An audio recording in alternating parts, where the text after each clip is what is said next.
Hey, Cannapreneurs. Before we get started with today's show, I just want to mention one of our sponsors. Dairy Berry's Recording Studio, located in Arvada, Colorado, is your local recording studio with affordable rates and will make your music, your show, or any audio you have sound great. Take a look at dairyberriesrecordingstudio.com. Thanks again to all of our sponsors. Now on to the show.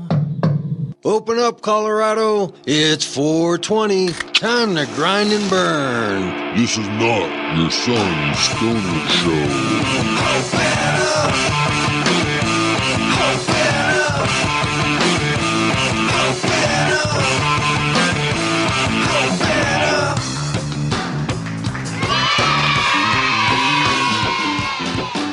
Welcome back to the Cannabis Community Project. I am Brainstorm, bringing you your weekly broadcast from the CCP studios high up in Denver, Colorado. Here exploring the business side of the newly emerging Colorado economy, focusing on the business, the patient, the retailer, to the geek in the garage, creating the next innovation in cannabis. We are the first media platform right here to help out fellow cannapreneurs just like you build sustainable business models while living the lifestyle. Do you have a business idea or just some thoughts about cannabis? Contact me. I want to hear from you. Let's discuss the issues at the front of the industry. Legal issues, health issues, growing issues, technology, lifestyle like food and music. Anything that really is related to an entrepreneur show and specifically focusing on cannabis. That's what we want to hear about and talk about right here. Matter of fact, this week we're going to do something just a little bit new. We're going to do an email submission. We had some individuals from around the country asking us, what do we do here in Colorado to be in business, because they're from other states and they're thinking about moving here or possibly helping somebody assist in moving here and starting a business. We have a few shows up that talk specifically about the regulations and what you do and how you get in business. So let me just briefly respond to this comment as a general response for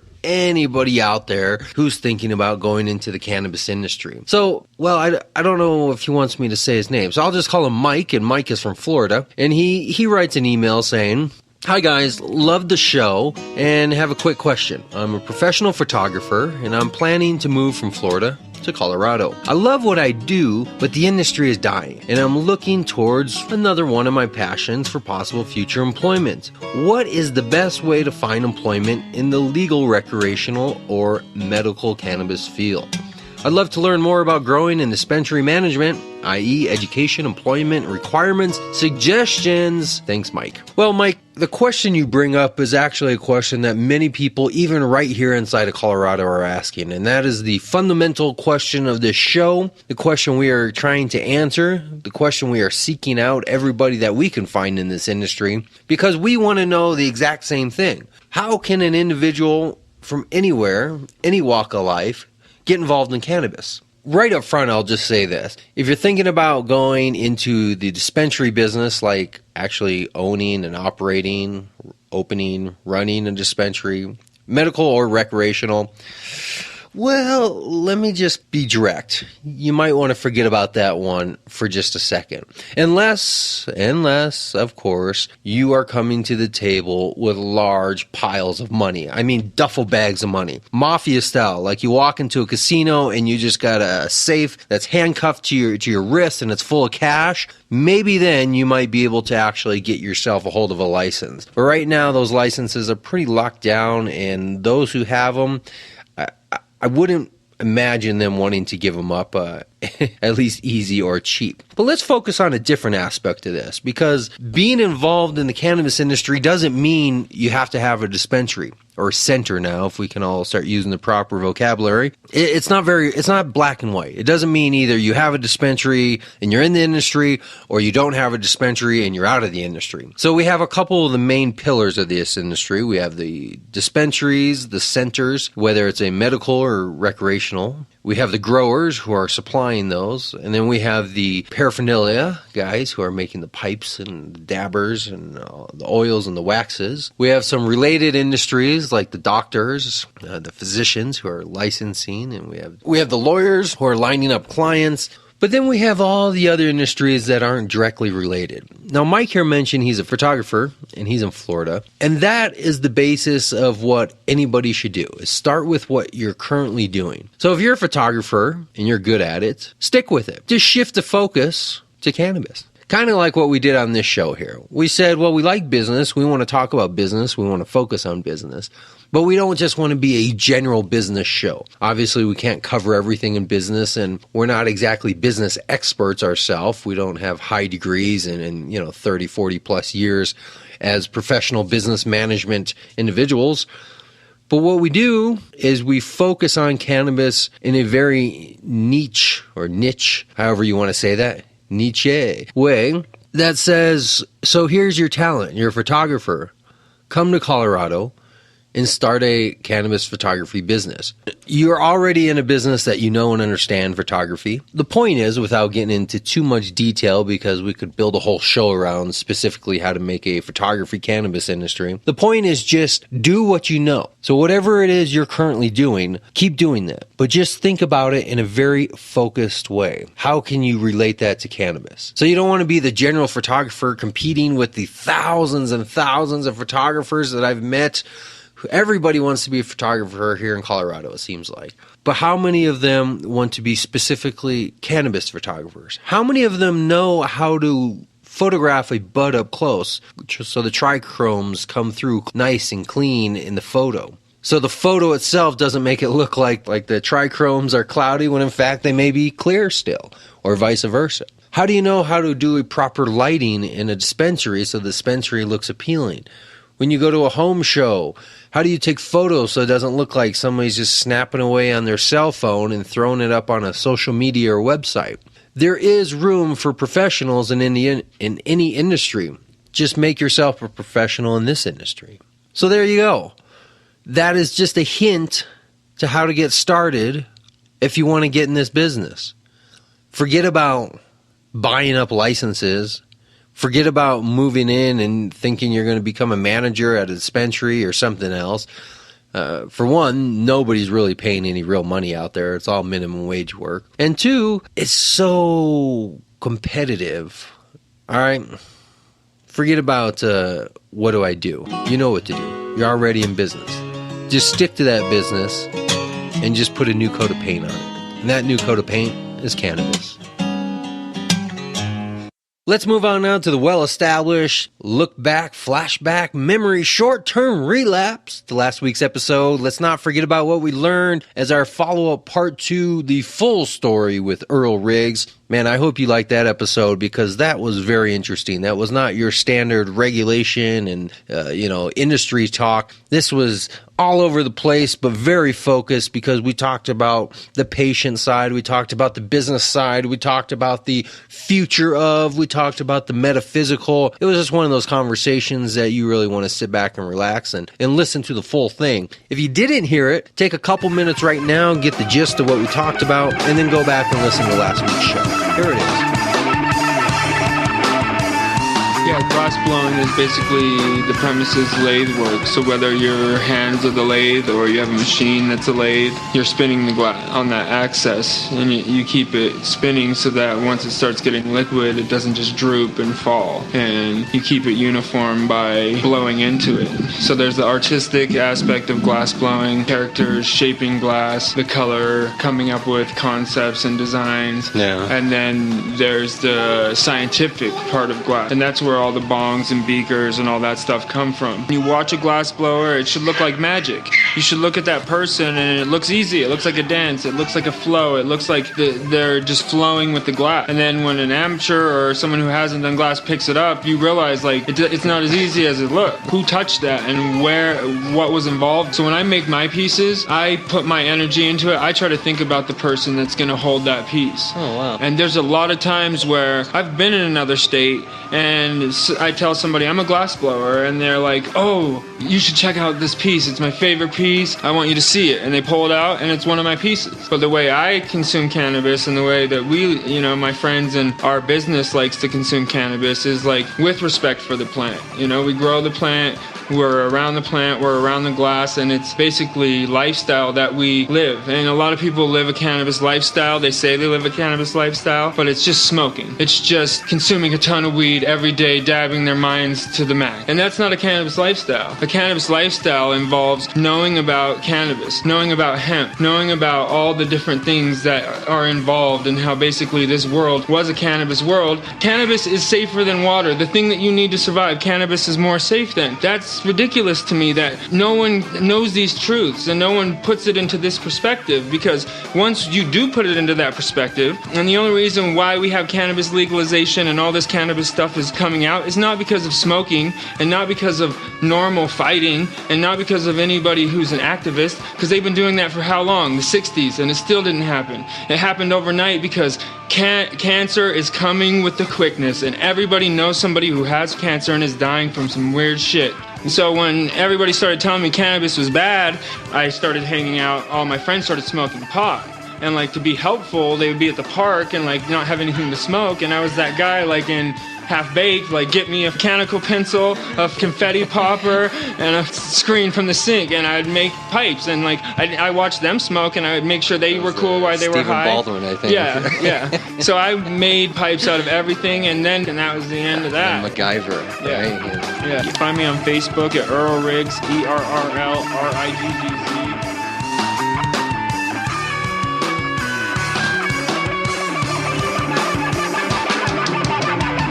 There you have it, Earl Riggs, the well-known and very talented glassblower, locally right here in Boulder, Colorado. You know, we're going to have Earl back on the show many, many times. He has so much to say, but we're also going to have many people who are just like Earl that have a lot of stuff to say. So if that's you, if you think you're that kind of person who maybe has a business, you have an idea, maybe you're an activist, maybe you're a patient, you got something that needs to go over the airwaves and into the ears of other cannapreneurs out there, well, this is your platform. This is the media platform that will let you come on and pretty much say what you want. I mean, we're not censored. I just want to keep it cannabis themed, or at least something related to entrepreneurship. So as long as it's more or less along that, come on the show.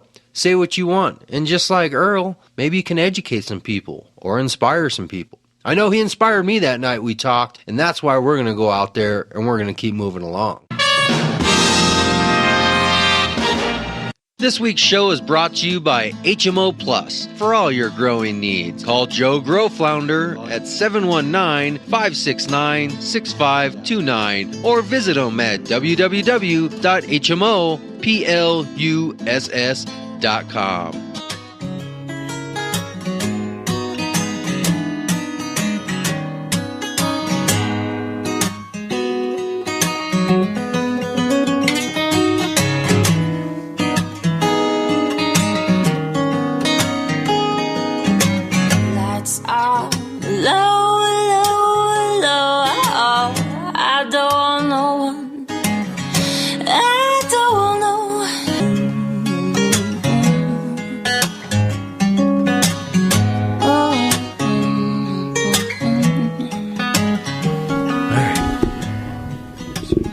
So your name was Jason also? Yeah. You guys like part of the Jason Club here? No. I was recommended by a Jason to a Jason, friends of a Jason.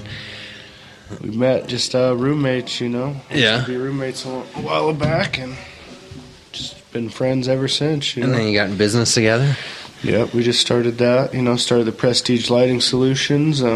We specialize in LED, but we also, like to do more customizable options for people, decorative stuff like that. There's a lot to learn about lighting in general. In the last 4 weeks, I've spoken with 3 people about lighting kind of peripherally, just about growing and stuff, because we were in their grow houses.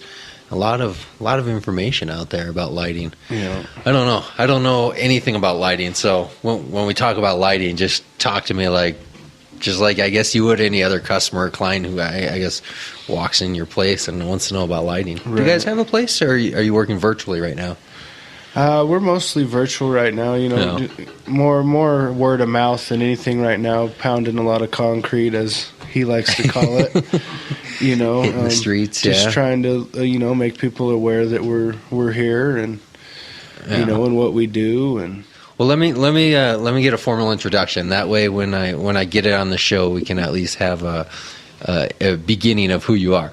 Sure, my name's Jason Gray. You know, I've been an electrician for 7 years. Got a family, just trying to make it. You know, stumbled across this business venture and seen a good opportunity. You know, to provide a better life for me and my family, and that's basically where I'm at right now. You know, we want to do something that's clean and honest for everyone. You know, I do all the installation for everything. You know, and So you're a co-owner? Co-owner of Prestige Lighting, yes, sir. So the other owner is sitting next to you here.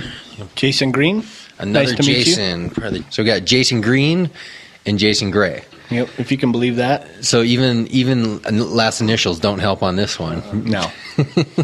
How do you guys distinguish each other? You just Yeah, just it's every day we get that when we introduce ourselves. The two J's, or Jason squared, is what everybody says. But a little background on how we started Prestige Lighting came about when I stumbled upon the opportunity with Titan LED. Titan LED is our manufacturer of LED lighting. They are manufactured in Sim Valley, California. It's all U.S.-made products, all manufactured in the U.S., so it's a really high-quality type of LED. I would say it's probably the top in the industry right now. They're really setting the standards for LED lighting, from your tube lighting all the way up to your street lighting, your wall packs, and your shoebox lighting. So I thought it'd be a great opportunity for me and Jason to start our own business, just because he's an electrician and we could specialize in installing LED lighting. So that's really what Prestige is about, is it's specializing in retrofitting your current fixtures to LED technology. So get out of fluorescent and get into LED. Overall benefits are 30 to 80% of energy savings is what you're going to see. Like Jason touched on a little bit earlier, was recyclable, no mercury in these, so it's a really clean light. You're getting better quality light. No maintenance for 50 to 100,000 hours, depending on what type of fixture you're putting up. Wow. So can we start at the beginning to just understand some basic vocabulary, because I don't know anything beyond lighting. You know, obviously I've heard LED and we hear that they're cheaper and they don't heat up. But can you explain just kind of the basics of what are we talking about between lights, between traditional lights, LED lights, the compact, whatever is out there, just so people have a clear understanding of what we're talking about? Because we are talking about a specific type of lighting, right? You only specialize in LED lighting? Correct. I mean, we do all kinds of lighting. Like I said, we could customize anything for anyone, you know, but we like to lean towards LED. Okay, so let's focus on that. What is LED? You know, you have no ballast that runs anything, which that helps the maintenance there. They run off the chips or the drivers, you know, and Titan uses the best driver on the, you know, in the market today. Now, I'm going to have to ask you to be even more basic, because even when you say ballast, I'm already lost. I'm not an electrician. I don't have any background. So what does that even mean? Okay, so light emitting diode is what LED is. That's the Okay. true definition of it. That's right. When he says ballast, all fluorescent tubes, T12 or T8 or T5 is what you see pretty standard in a lot of convenience stores, your gas stations. These are the long tube lightings, Yeah. the office type lighting. Yeah, offices. That's what you're going to see standard. And to run those fluorescent tubes, you have to have a ballast. So the ballast, it typically is going to run at, 75 watts to 150 watts, depending on what fluorescent tube you're running. What is the ballast doing? What is its function? Its function is to fire up the gases in the fluorescent tube. Okay. So it gets the gases fired up, and the reaction that the ballast creates with those gases actually is what creates the light in the actual tube itself. Okay, so a fluorescent tube is illuminating by gases moving around, whereas a traditional, what do we call them, just conventional light bulbs, is a coil being heated. Yeah. Yes, and then LED is what? Is a light emitting diode. So it's an actual a diode or a wafer type chip that they actually use, and that's what's emitting the light. Okay. That you bypass a ballast altogether in fluorescent tubing. There is still a driver that they use to fire up those diodes. And a driver is what? What does that mean? It's pretty much taking the place of the ballast. So it's helping push some type of energy through that light? Correct. Okay. Correct. The driver is what's getting the diode fired up and to emit the light out. Okay. The nice thing about it is it's all part of the actual light itself. There's no separate component like the ballast in a fluorescent fixture is its own component. So a lot of the things that the businesses see is the maintenance cost of replacing that ballast or replacing those tubes. Those ballasts are only going to burn from 10,000 to 30,000 hours. Oh, so if you have a warehouse or an office building that's on basically 24/7, you're not talking about more than just maybe a couple years or Correct. so. Yeah. Correct. Yeah, anything 24/7 like that. We just did a bid for a big manufacturing corporation, and the maintenance director is spending 2 to 4 hours a day just on lighting maintenance. Wow. Ballast and tubes. Replacing. Mm-hmm. Wow. Okay. So this is a big issue for any facility that is using lighting or depending on lighting, such as grow houses and any other facility where there's lighting just in need all the time. Absolutely. So we'll touch a little bit, since you mentioned grow houses there, we're actually getting more into that industry and learning more about how we can save these growers a lot in energy cost and a lot in maintenance cost. I know that those high-pressure sodiums that they're using, I've done some research on them, and they're anywhere from $30 to $50, and I'm thinking if you get into more of the grow lights, you're even spending more money than that. Just for a single bulb. For a single bulb. Wow. Right. And these are the ones that are heating up, that require the ventilation, the cooling, and that you can't touch them because the oils on your finger will burn the glass, those ones there. Absolutely, and that's the biggest thing.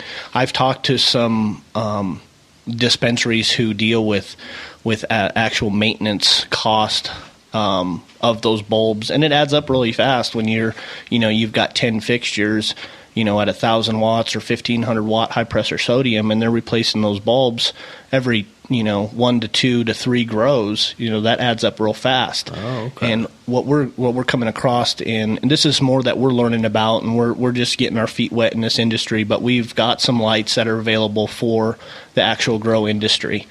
You're going to get about a 50,000 hour burn out of these LED lights. They're going to provide the same amount of light output with 50,000 hour burn on them. So your maintenance costs are out the door. They have a 3-year warranty, I believe, on all the lights that we're working with. But like I said, we're still getting our feet wet with this. It's coming more prevalent to us as we learn more about LED. Mm-hmm. But the options are out there for these guys to start converting and getting out of these high-pressure sodiums and converting over to LED. And like you mentioned, the heat with LED, you're going to really reduce your heat significantly by going to LED. It's probably going to be, I'd say, at least half, if not more. Right. The LED is still going to get hot and it's still going to warm up, but it's nothing like what these high pressure sodiums are putting because there's out. no gases that are actually moving around in there, and there's not a coil that's being heated or anything else. So how did you get into this? How should I refer to you? Jason Gray, I guess I'll just say. I mean, you're an electrician, Yes, so your background kind of is a natural transition where you're just still working in the same industry. Do you also have a background in growing or in anything about, I guess, cannabis that kind of helped that transition when you're now dealing with dispensaries or other type facilities? Not really. I mean, I guess I've had a little background in growing. I've been around it a lot. Right. You'd be surprised what you could learn about just being around it a lot. I do know, like what Jason touched on over here, my partner, the heat of these high pressure sodiums and the metal halides is just, it's insane. People are spending as much as they are running the lights as they are to cool them. Right. If not more to cool them. You're just counteracting what you're creating. Yeah. So, I mean, I'm not a grower, but I'm learning about it as I talk to all these people Sure. with growing. Do you have growing experience also, the other Jason? I actually don't have any experience myself with it, but I've been around it, and I know people who I actually been an IT specialist my whole life, and I had a friend who was a really smart software engineer. He actually quit his job to start a dispensary. Okay. But all the rules had changed about growing a specific amount of what you're selling. Right. So I don't know all the ins and outs of that, but they actually lost their business because they weren't growing as they were buying more of their product that they were selling. They weren't following the 70-30 rule Right. on that one.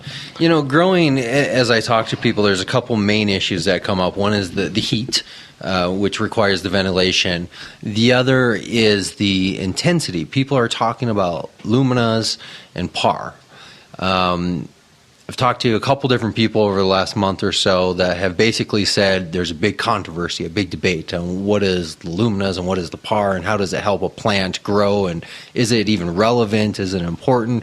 What can you kind of help educate us with lighting in itself? Just forget about growing with cannabis. When it comes to lighting, what are these things people are talking about? What is this issue of luminas and pars and everything? Well, what they're talking about is lumens, and lumens is the actual color of the light. Okay. So that's kind of what Prestige will bring to the table too. When we customize a job for you, we're going to match all your lumens, your lumens is your light output. I'm thinking Kelvin. Let me back up a little bit there. Okay. Kelvin is the actual color of the light. The tone from that kind of living room to the bright office white to just how that shade is reflected. Right. Okay. So excuse me, I got ahead of myself there.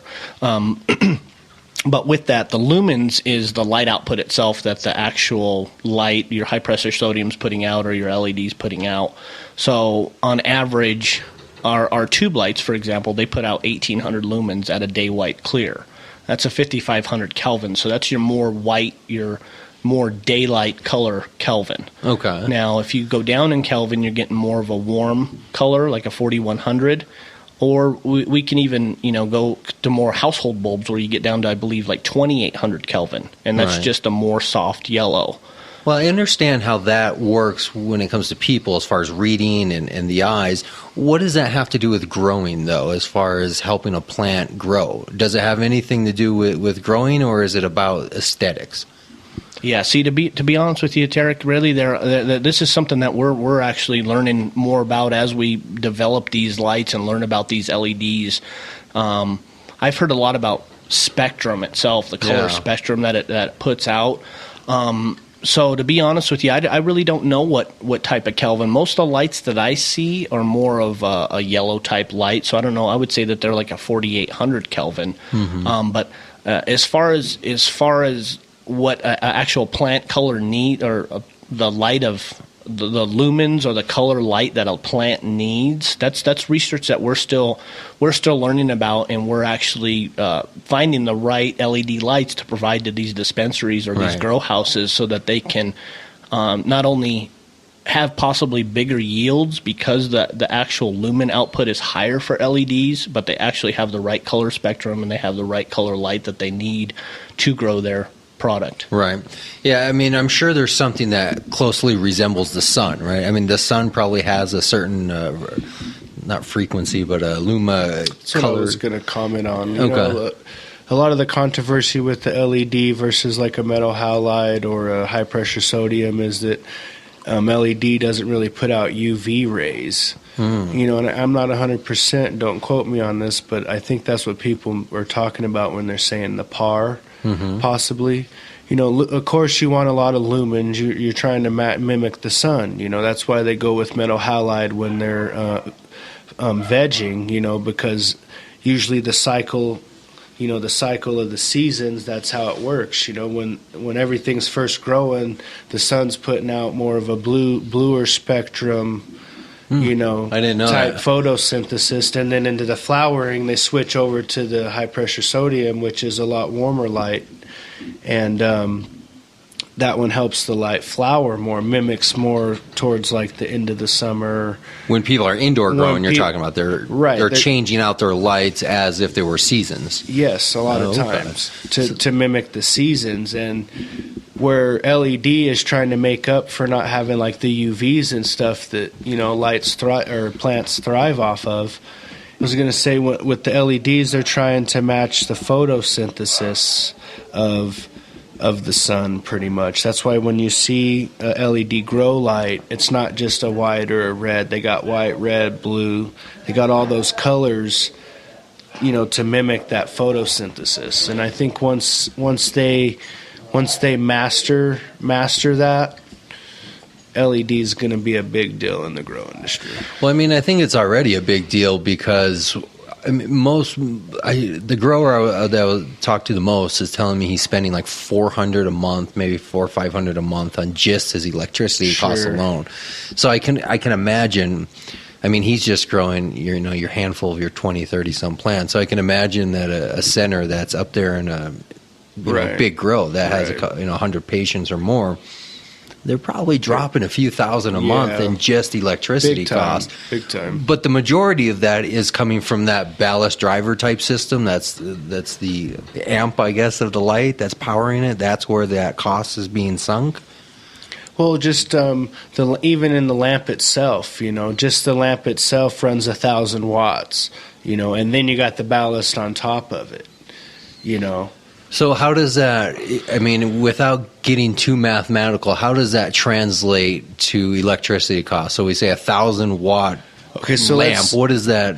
Well, you get charged by kilowatt per hour through Excel.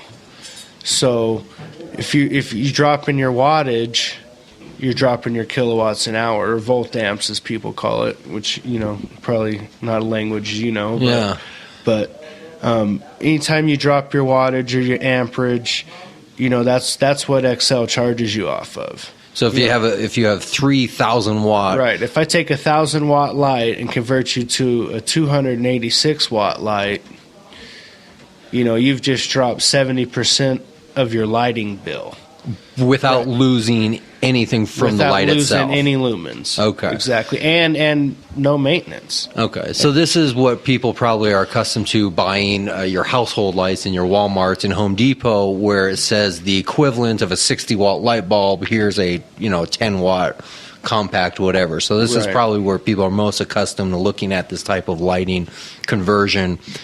Basically seeing that the compact and the LEDs and the other alternatives out there are just cutting that wattage down, and the wattage is what you're being charged for. Yes. Okay. So the heat then, and without the light itself and the balusters, and without the heat, pretty much lighting can be reduced maybe to a nominal, just average household usage, like a toaster or a microwave, or not quite that. It could probably be close to that. Yeah. It could probably be close to that. You cut out having to cool off 100 high-pressured sodium lights, and, to not having to cool anything virtually almost, you know what I mean? Right. It's insane, the savings you see, on your bill. Yeah, I think lighting and probably the feed or the soil itself are probably some of the most continuous consumptuous costs that are happening. We'll just talk a little bit about 1,000 watt high pressure sodium or metal halide that they have out in a parking lot that we're working with a lot of car dealerships, because that's where they're going to see 70% energy savings, because we're literally taking 1,100 watt fixture. It's what it is, 1,000 watt bulb plus 100 watts for the ballast. So it's 1,100 watts. We're taking that down to 285 watts. Oh, wow. So, and it's the lumen output that they say about these 1,000 watters are pretty high, but they have to use reflectors to actually capture that light and focus it towards the ground. Meaning the bulb has a reflector over it, so it's basically reflecting back on itself, making it appear to be brighter than what the bulb itself actually is. Right. Okay. And with LED, you have optics on it, so the optics actually take the light from the diode and focus it where you want it to go. So that's some of the technology that LED is going to bring. Is not only are you getting 70% energy cost, you're getting 25,000 lumens actually focused on the area you're trying to get the light. Right. So, for example, we actually are starting to work with some LEDs that are going to replace some of these grow lights, 1,500 watts down to 600 watts. So these guys, we're coming across some lights that we're going to start working with, and we have, I have my regional sales manager has some lights on him now that we're starting to work with. So we're going to start seeing how they're going to work for the industry itself, and kind of get. I don't know all the watts that they have right now for those, but this is, like I said, this is more that we're learning, because we want to be able to help this industry out, because the need is going to be there. Like you said, not only the energy savings, but the actual overall heat of these grows is just, I mean, if we're cutting your energy by 70% just in lighting, we're probably going to cut your heating as well by 50+%. So your HVAC costs are just going to go straight, they're going to go down significantly. I mean, it truly is one of those stories where you do one thing trying to cure something and it creates a whole nother issue. You're trying to get rid of the snake, so you bring in the whatever animal, and then you have an overrun of that animal, so you bring in another animal. You're trying to get lights, it's creating heat, so you have to do the ventilation, which messes with the humidity, which, it's just like one thing trying to fix the problem before it is just creating a problem in front of it. So why not go right to the source and just fix the lighting? And that way you don't have to worry about fixing the ventilation and then fixing the humidity and then, just keep going around in circles and circles and circles. So I think the lighting not only is affecting the cost of lighting, but it's also affecting the cost of your regulation of humidity, which is how much water you're going to be using, and then your ventilation, your fans, and it trickles down to probably every part of the grow. So the lighting is probably at the fundamental root of a grow house, I would imagine. And again, I'm not a grower, so I can't speak with authority on that, but I would imagine. I don't know. Yeah, that's a great point. That's a really great point that you touched on there. I have a really close friend of mine. He's been in the HVAC industry his whole life, and when these dispensaries started going up, that's all he was doing, is putting air conditioning units in these actual warehouses or these grows to keep the heat down in these houses that they're growing their product in. And from a guy that's been a contractor his whole life to just focus on one industry in the last 3 years, that just shows you how much the industry's grown. And that's why we really want to get our feet wet with this in the LED. We work mostly with, solving people's needs as far as their fluorescent tubes go, and their street lights and their lights on their walls. But we're going to be definitely getting in the industry too, to learn more about the actual grow process and what type of lights we need. We have lights available right now, like I said, that replace 1,500 watts down to 600 watts. But the biggest thing that we're focusing on right now is the actual cost of the light, the life of the light, and the reduction in heat. So there's a lot to learn for us, though. We're still a very new business.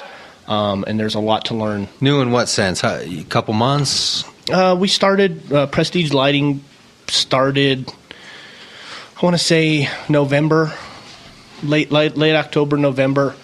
So just in the work that I've generated and my partner here has generated for ourselves, we're getting pretty busy. And then we've got other LED consultants that are using us for installs. We got a possible big install down in Colorado Springs, and this other manufacturing company, and like I said, they've got over 2,000 tube lights, so it'll be $150,000 in lights, possibly bigger. So if we get the install on top of that, it's gonna be a pretty cool opportunity for Prestige. We also got a opportunity to do some custom lighting for their actual lobby there. So we're doing more than just giving them a light bulb and saying have a good day. We're actually coming in and going to customize their lumen output, their color, everything that they want to go with to have a custom lobby with LED lighting. Well, what is your background? I mean, the other Jason here was an electrician. Where do you come from? I actually come from IT. I've been an IT specialist for close to 20 years now. I got into insurance sales in 2006, started selling whole life insurance, supplemental insurance, kind of like Aflac stuff, and little whole life insurance, accident insurance, things like that. Got back into the software industry. I was the medical software technician for Zoll Data Systems. Did that for about a year, and then I went back into insurance sales. I stumbled upon this opportunity from a friend. my close buddy, he's a guy I went to school with, and his dad is the regional sales manager for Titan LED. He actually runs 3 states for us now, and he showed me the opportunity. He showed me the lights, and it's just where everything's going right now. Is everything is going to be LED here in the next 5 to 10 years. So this was an opportunity that you saw as here's a good career, here's a good future.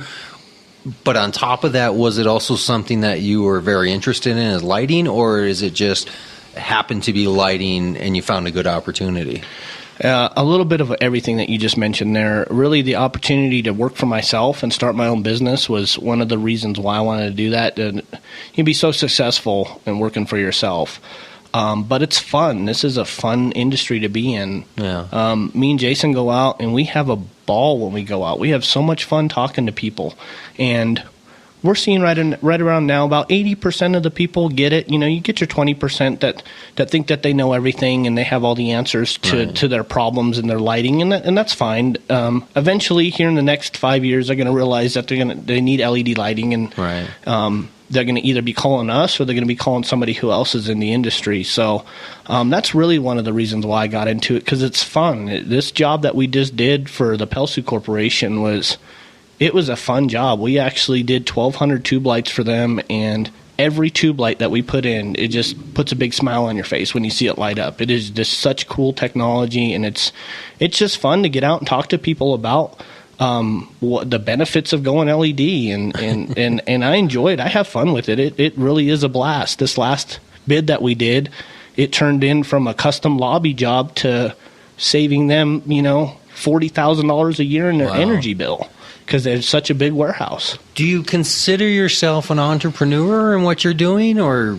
are you just in a business and you're just pursuing a business? No, I think we're definitely taking on more entrepreneurship, because we want to do more than, like I said, just give you a light bulb and say have a great day. Mm-hmm. We want that business, but we also want the business to do custom lighting. Right. We want to do custom lighting for your garage.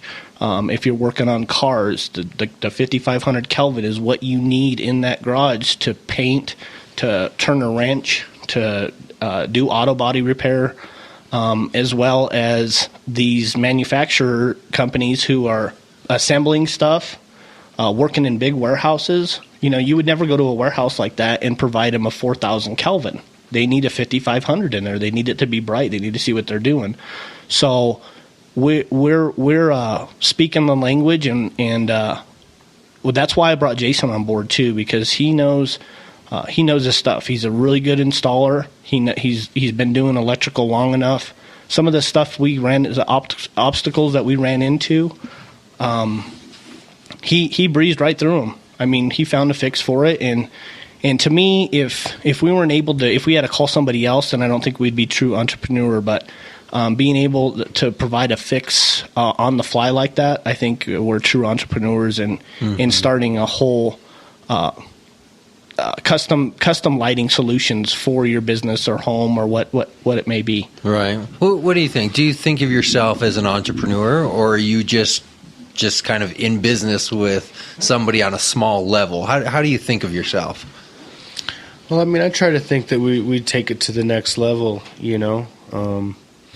I definitely think we're entrepreneur, It's not something that I just jumped in and I knew everything. I knew all the steps to take. It's something that we're still learning as we go, which I think goes along with being an entrepreneur. Mm-hmm. You kind of jump in and get your feet wet when you don't really know your place yet, but that's what makes it so fun. That's what makes it exciting and spontaneous. You leave every day. You don't know what you're going to get into, who you're going to meet, right, where you're going to end up, what time you're going to be home. So I definitely think of myself as an entrepreneur. So before you guys started this a few months ago, where was your life path before this opportunity came about? What would you be doing if this didn't develop? I'd probably still be working for somebody, still be an electrician. I mean, this is my career. This is what pays my bills. This is what keeps food in my family's mouth, roof over the head. So it'd be hard for me to step out of my boundary. You know how it, once you make what you make, you have a certain lifestyle, and, you step out of your boundary, there goes your lifestyle, You get nervous.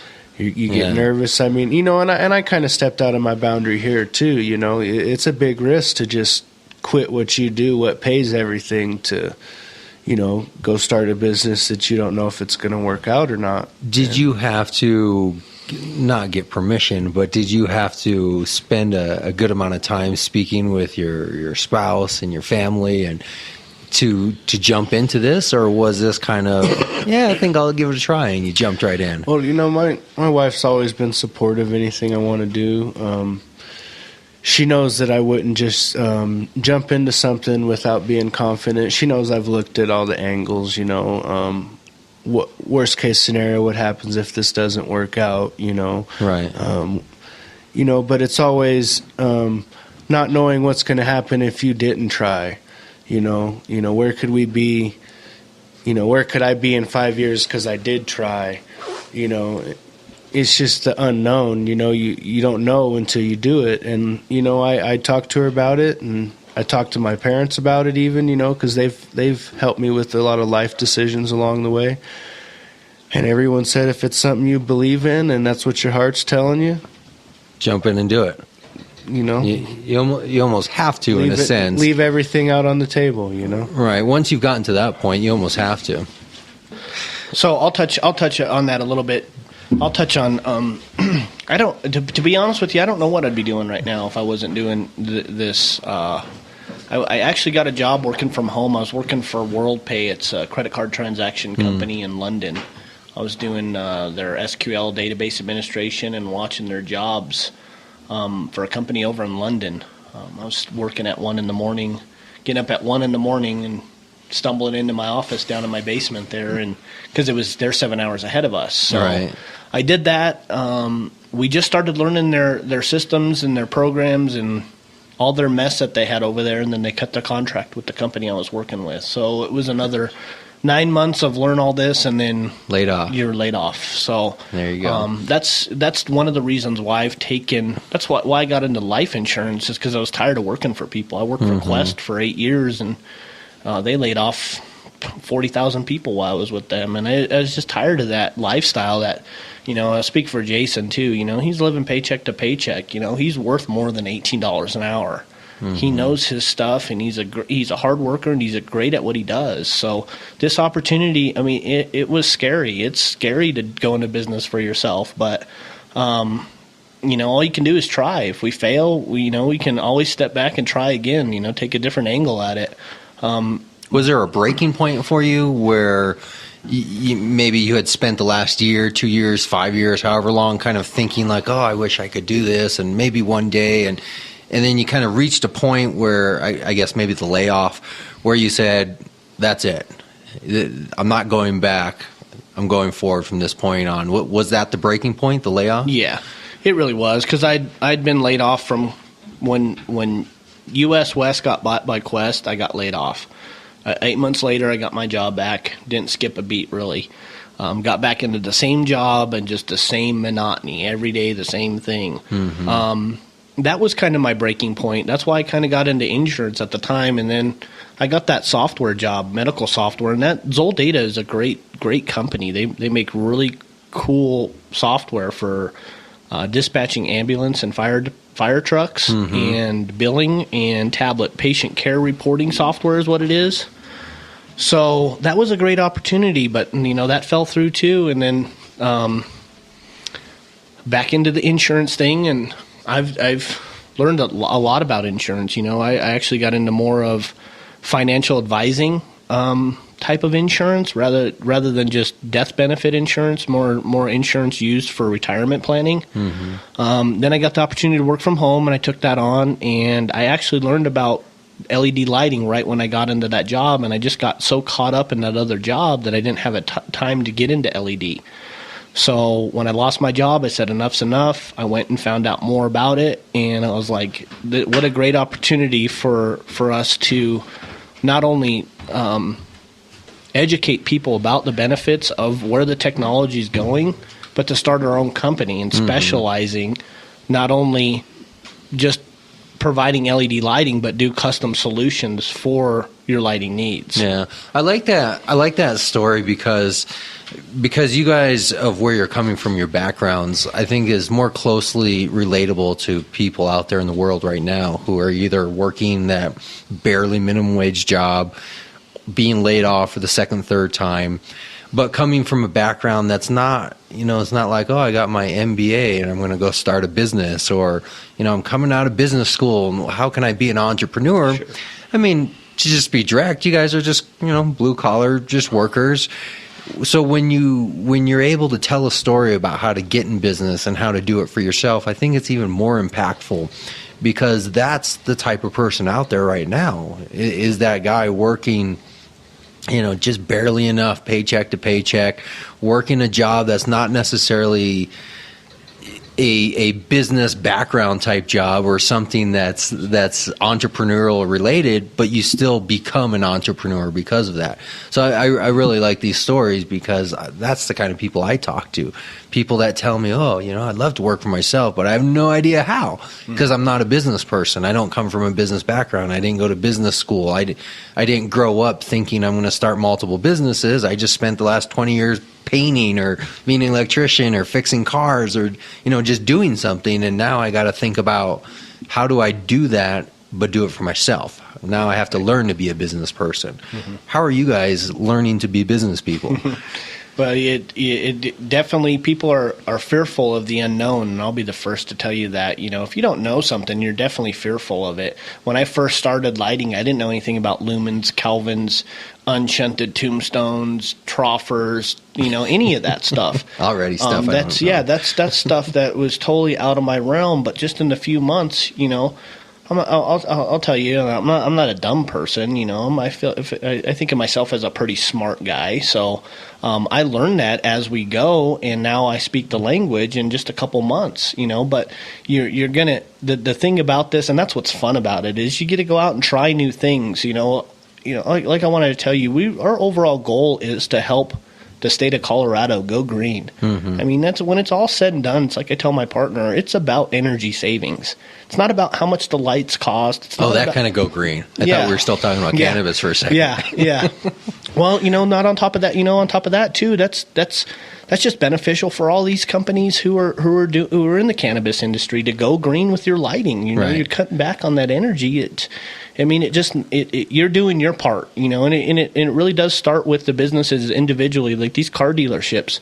I mean, they got 1,000-watt lights times, I got this dealership I'm working with, they got 70 shoebox lights that are 1,000 watts. These are the ones on all night long, keeping the lot lit up. Yeah. Correct. So, but yeah, what's fun about this is it's trial and error. You're going to go out there and you're going to talk to somebody and you're going to say the wrong thing, man. He said, we went to a referral, and Jason, to get out of his shoes a little bit, is just talking to people. Jason's a really smart guy, but when you're talking to a total stranger or a referral, it's not the easiest thing in the world to do. It's hard. So I like to go out with him and help him on that aspect. Now, if it comes to hooking up a light or wiring anything, don't have me do it, because I'll probably kill myself. I'll shock myself. That's his language. But I just wanted to give an example. We were out with a referral, and his whole story, how he got in front of the referral, kind of got burned a little bit. So he was really nervous, and he called the guy man. And we can laugh about it now because it's a learning experience, and he just got a little nervous, and that happens. It's just like going into business for yourself. What happened? I'm not understanding what the issue was. He called the guy man. He said man. And the guy got offended? Well, I mean, he did get offended. He did get offended by being called man. And did you follow it up with something extremely vulgar, or was it just man, period? It was just man. It was just man, period, actually. Wow. To be honest with you. I think it was. And it was, and it's Seifer. They're over here in Wheat Ridge, and I think that, excuse me. See, I'm saying it wrong, because his parents could have swore that it was Seifer.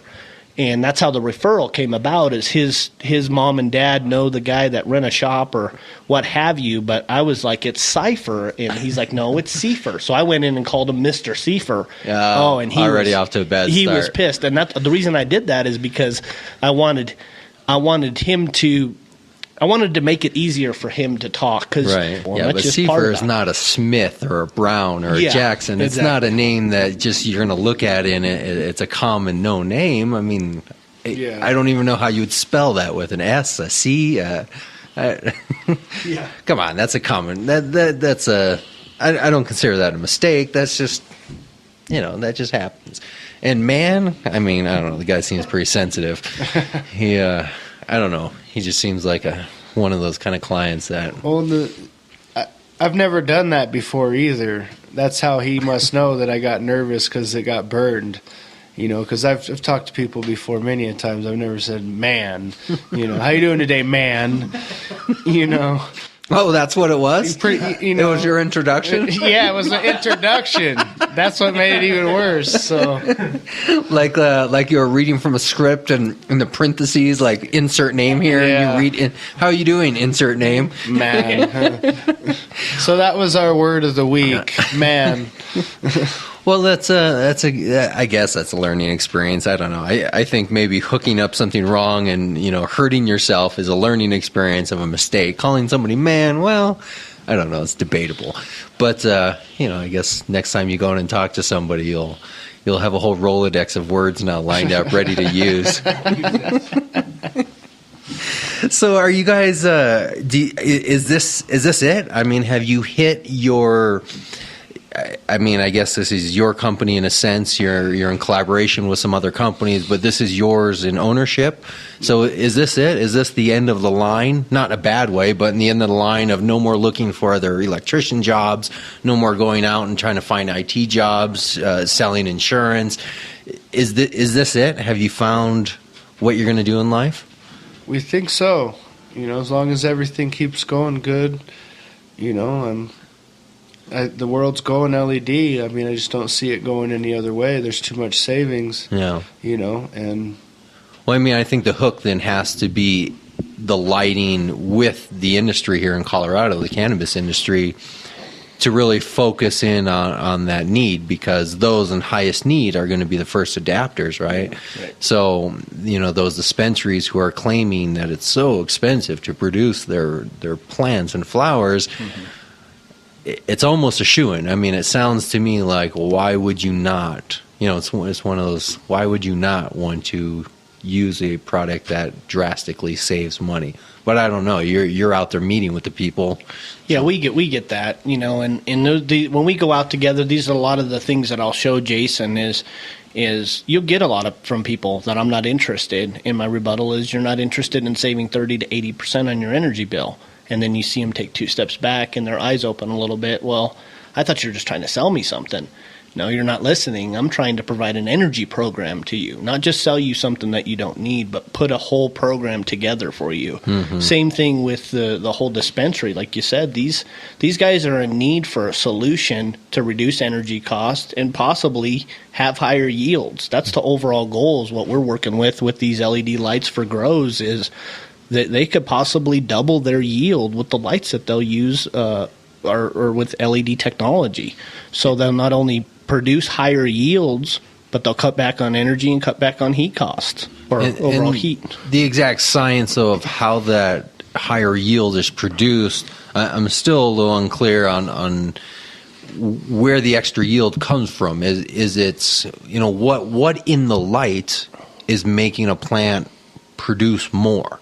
What is it from a light that simply by changing a bulb or using a different setup makes a plant respond more? That's what I'm unclear about. Is I understand the energy savings and I understand the other savings related to the ventilation, the whole deal. But what about a light itself makes a plant grow up bigger and fatter and flower more? And what exactly is that? And I'm not asking you because I don't know if you have the answer, but in general, I think that's the question everybody wants to know, is what about one light versus another light is going to make a plant respond? Right, and be honest with you, we don't have the answer, and it's still out there to be learned. But we're learning about it, and we're going to start a study, and we're gonna put some lights to the test and have a study put together to show those benefits. And I think a lot of it just comes down to the color spectrum that Jason was talking about earlier, that blue and that green. Those are some of the things I picked up from growers, is that spectrum has got to be right. And but this is definitely it's a big learning curve for us, but we're taking it on because we want this industry as well as all the other stuff that we're working with. We're working with custom lighting solutions for businesses, warehouses, but we want to do the same thing for grows. We want to provide a light that's going to reduce their energy. It's going to help their product grow bigger and better.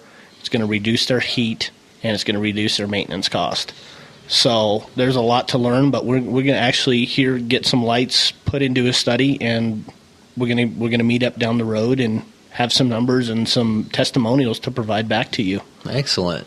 So custom lighting, what is the future of lighting, not in the sense of, compact versus fluorescent or something else. What is the future of lighting as far as, will lights still come to us in the form of bulbs that are hovered above us, or is lighting going to have a different implementation in the future? Is it going to be walls that we're touching that are lighting up around us? Is it going to be coming up from the floor? Is it going to be a hovering little virtual sun around us that just always illuminates right over us? What can you tell us about the future of lighting and just how we actually consume lights? Is it going to be bulbs and lamps?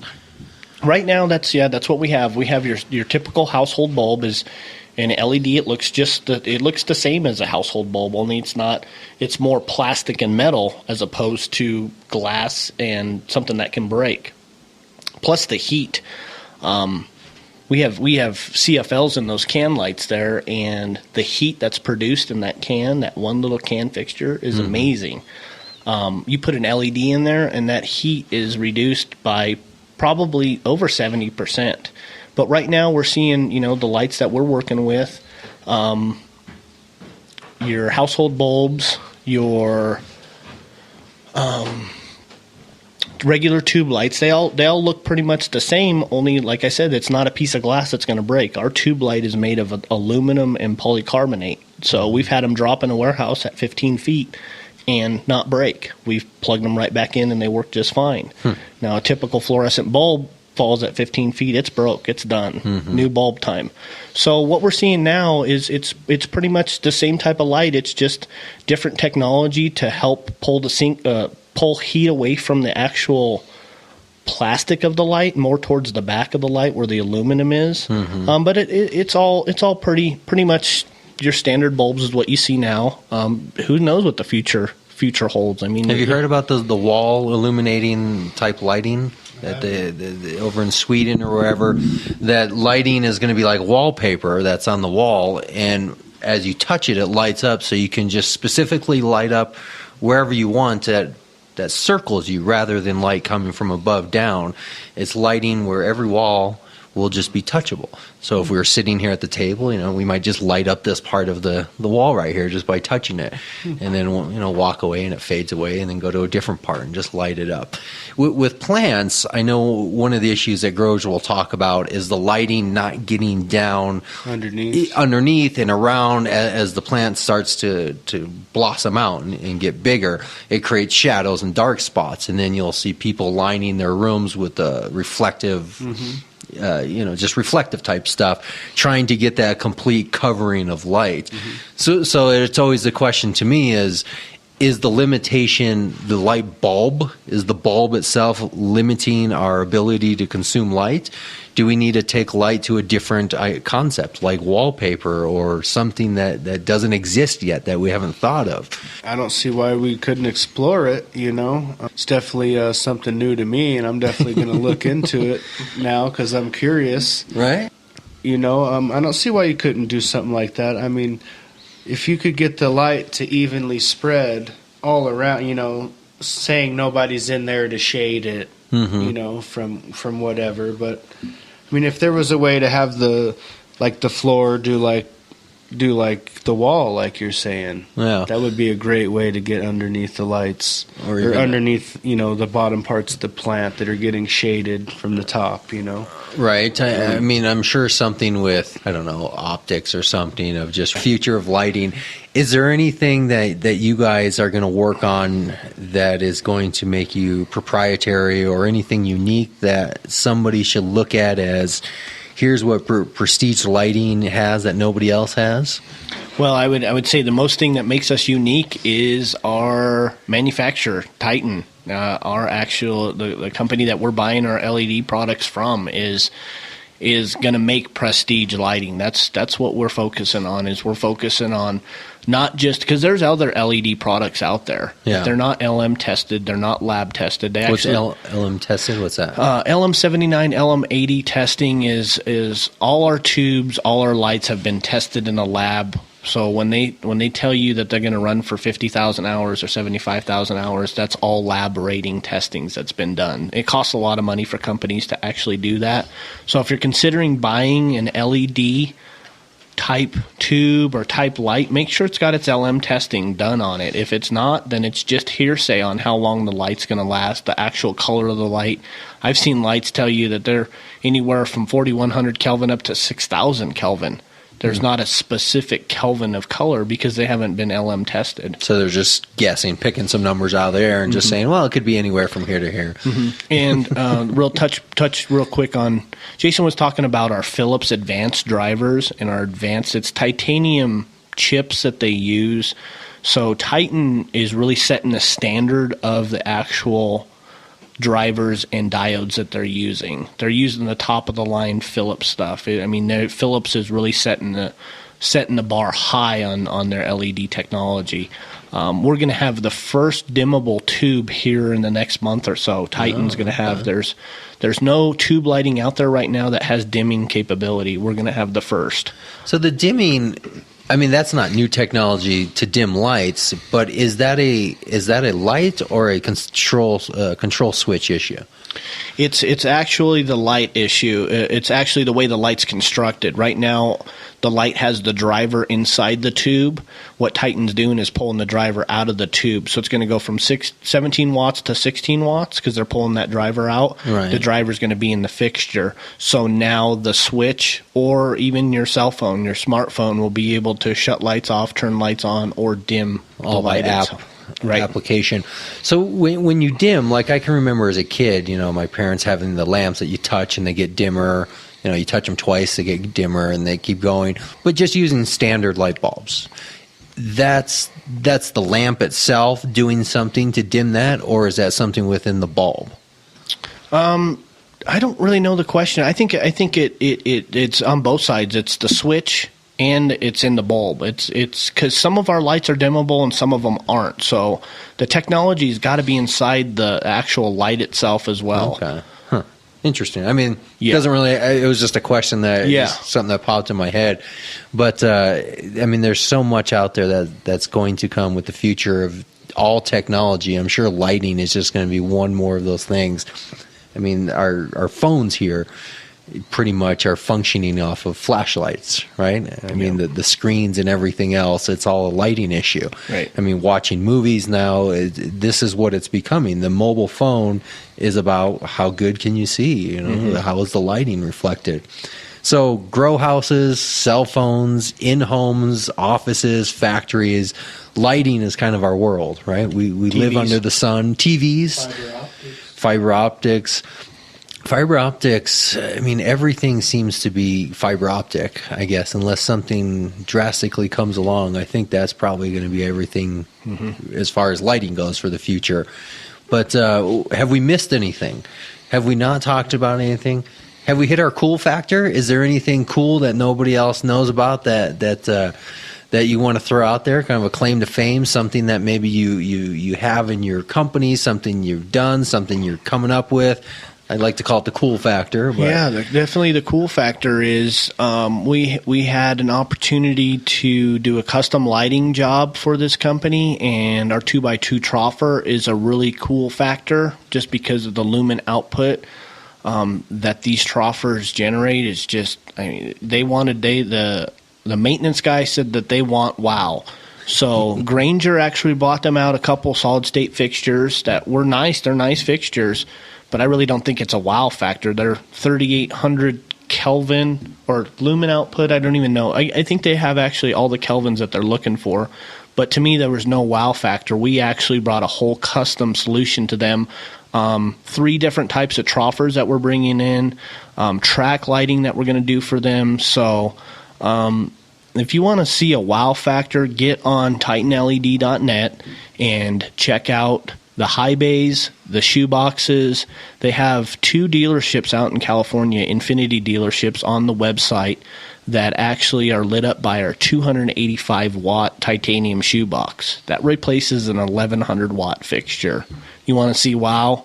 That light will wow you. It is an amazing piece of hardware. And this is from the website of your manufacturer, from Titan. You want to give that address one more time? Yes, sir. It is TitanLED.net. Excellent. They are based out of Sim Valley, California. On there, you'll actually see a celebrity, Jay Leno. Jay Leno's one of our customers. He's actually got his entire garage lit up with our high bays and our tube lighting. Oh, okay. And everybody knows Jay Leno's a big car guy, so by his garage, we're talking about his car garage and the lighting for all reasons. He's using it. So if he supports it, it must be good, right? I mean, he has enough money to research and buy the best of the best. So I guess that's a good endorsement. The guy with the most money and the most need for good lighting is using the product. Yeah, and you want to go to our website. This is our Colorado-based website. It's www.titanledcolorado.com.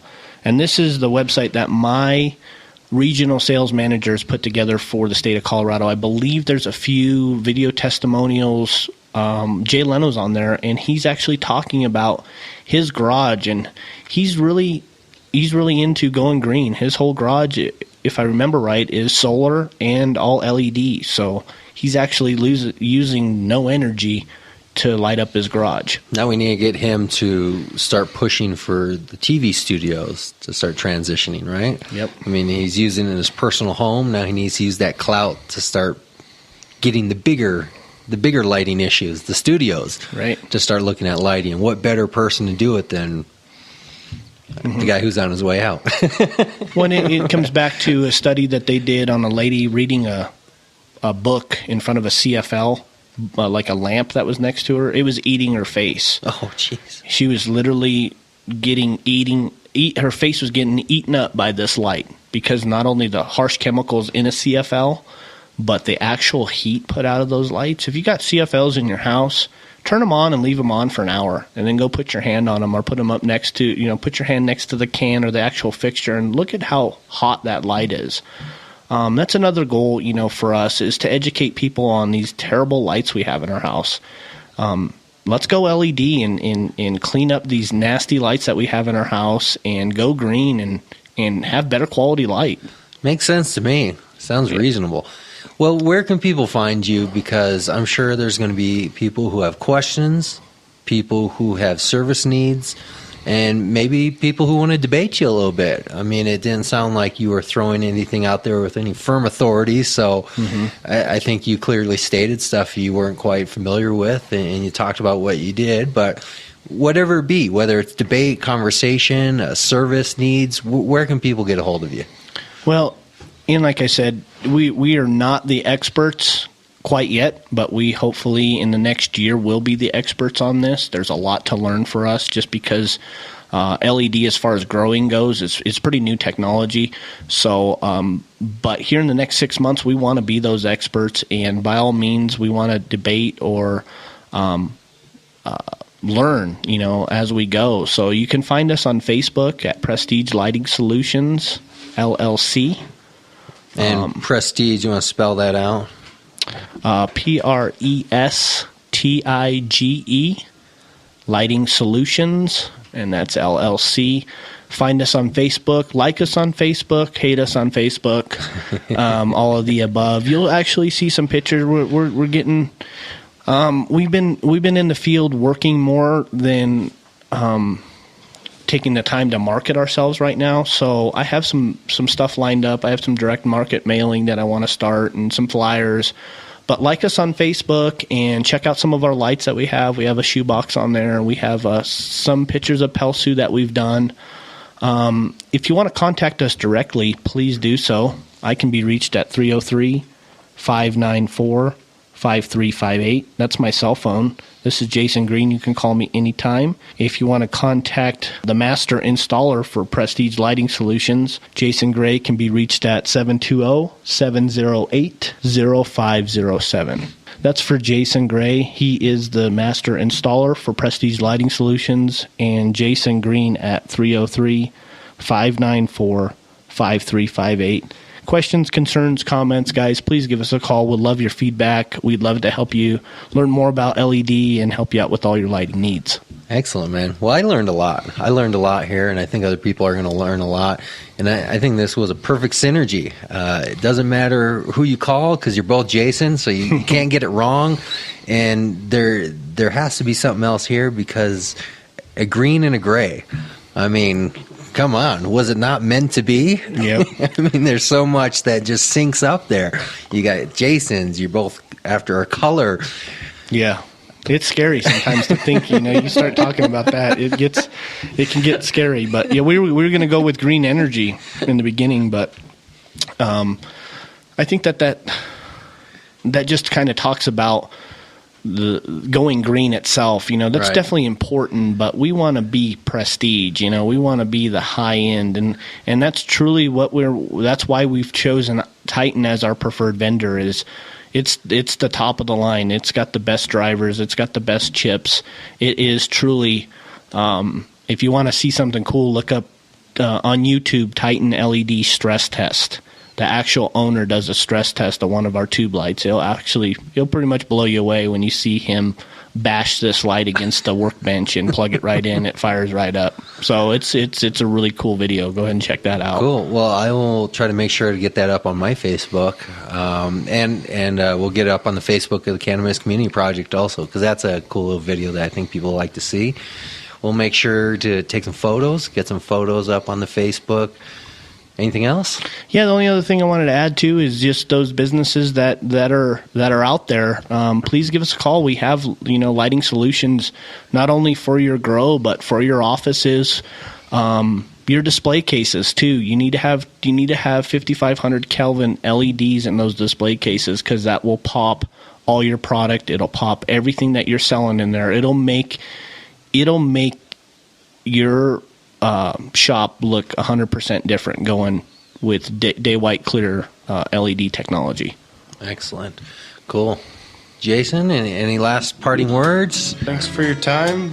Questions or concerns, or anybody wants to debate anything, feel free to give us a call. We'd be more than happy to try to cater to any of your needs. Well, I think we got it, guys. Yep, thank you. Thank you. Curtains strong,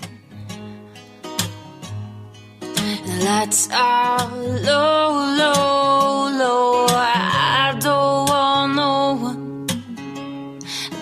no one to know. The lights are low, low, low. I don't want no one.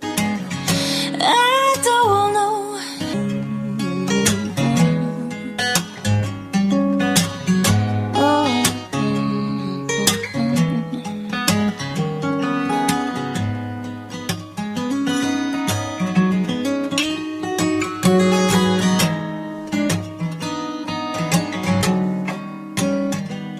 Well, there you have it.